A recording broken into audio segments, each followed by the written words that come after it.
Oh, Marley was dead, dead at a doornail. This must be distinctly understood that nothing wonderful can come of this story I am going to relate. Hello, and this is English for Always. In this special episode celebrating Christmas, I will be very happy to introduce you the story that is impossible not to mention when Christmas. A Christmas Carol by Charles Dickens, adapted by Leslie Sims.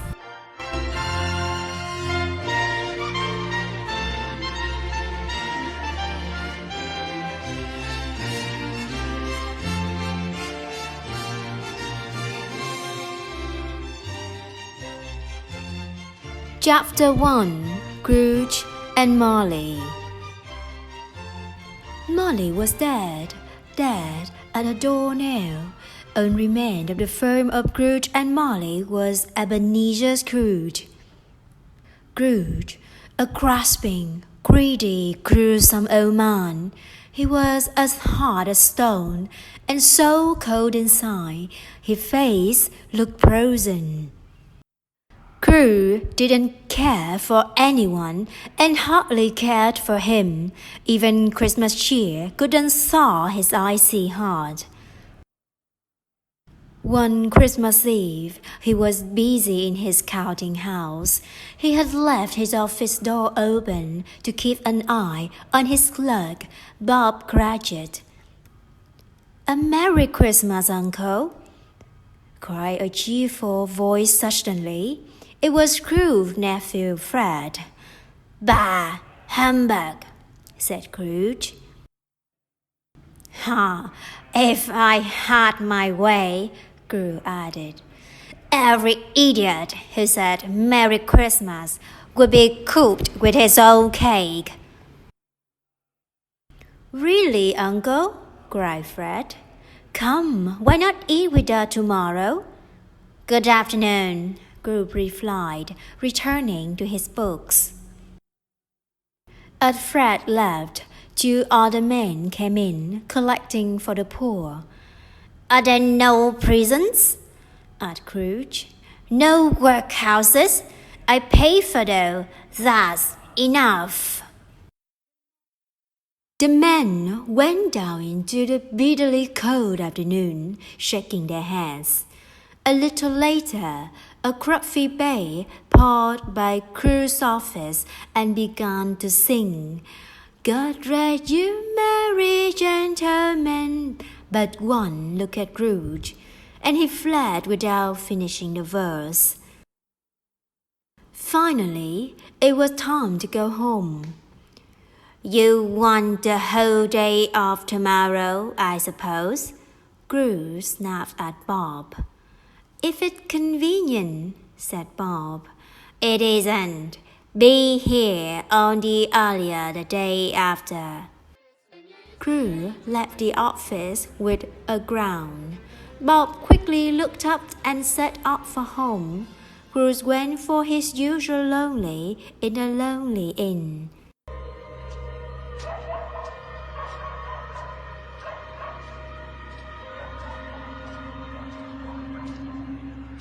Then he too set off for home. A few gloomy rooms in an old house which once belonged to Marley.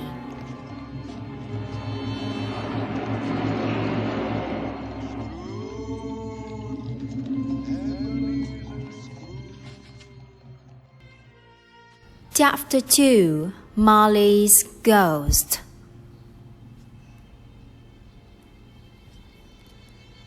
The door knocker on this house were not unusual, just large. But as Scrooge put his key in the door, the knocker changed into Marley's face.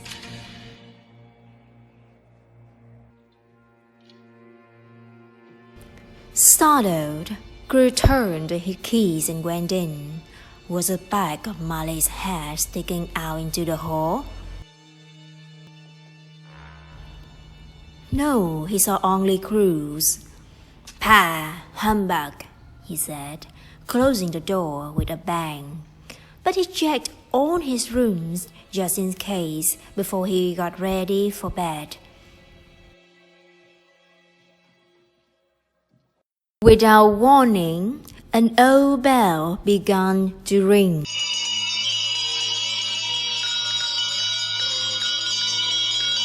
It started quietly, but soon rang loudly along with every other bell in the house. Suddenly, the bell stopped. A clinking noise followed, as if someone in the cellar were dragging a chain.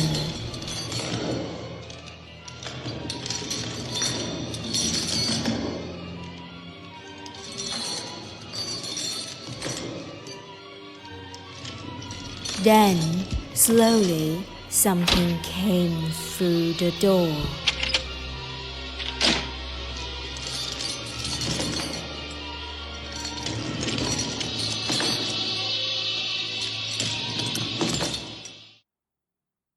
Scrooge could not believe it. "Why don't you believe your eyes?" asked the ghost. "Because even an upset stomach can disturb the senses," Scrooge told him. "Maybe the meal was sour and it's giving me a nightmare." The ghost let out a frightful cry and rattled its chains. "Mercy," said Scrooge. "Why do you trouble me?" Again, the ghost shook the chains. "And why do you chains up?" Scrooge added. "These chains are a punishment for my selfish life," says the ghost. "There are some waiting for you too, and getting heavier every day." "I come here tonight to warn you," said the ghost. "You might escape my fate." Scrooge looked relieved. "You will be haunted by 3 spirits," the ghost went on. "I think I'd rather not," said Scrooge. The ghost ignored him and headed for the window. Scrooge closed the window and checked his door. It was still locked. He began, but the word stuck in his throat. Worn out, partly from shock, partly because it was 2 in the morning, Scrooge fell into bed. He was asleep in an instant. Chapter 3. The First Spirit.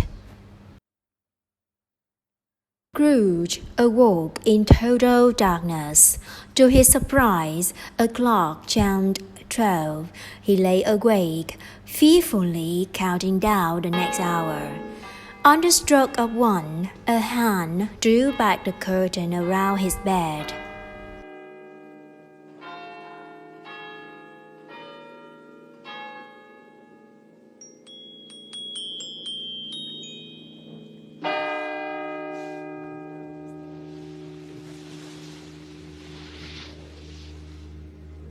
Scrooge gasped.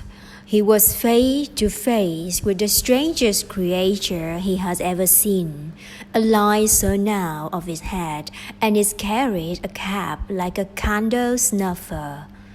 "Are you the spirit I was told about?" he asked. "I am," said the ghost, softly. "I'm the ghost of Christmas past, your past."